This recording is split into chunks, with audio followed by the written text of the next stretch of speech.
to run our application. Let's start by opening the terminal and let's navigate to the application folder.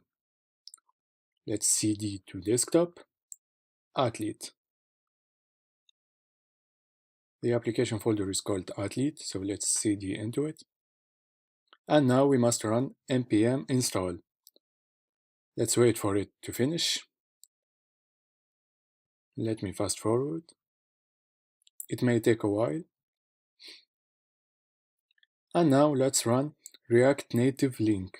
This will link all the native dependencies.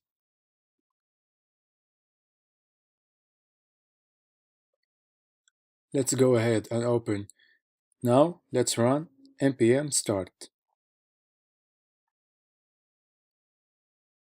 Let's go ahead and open a new terminal.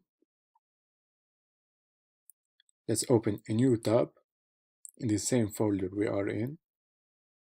And let's run npm run iOS. This will build our application and will open our simulator. You can also run it inside your device. Alright, this is our application loading. As you can see, this is our application working fine with our configuration. In the next video, we will see how to run the admin dashboard. See you next time.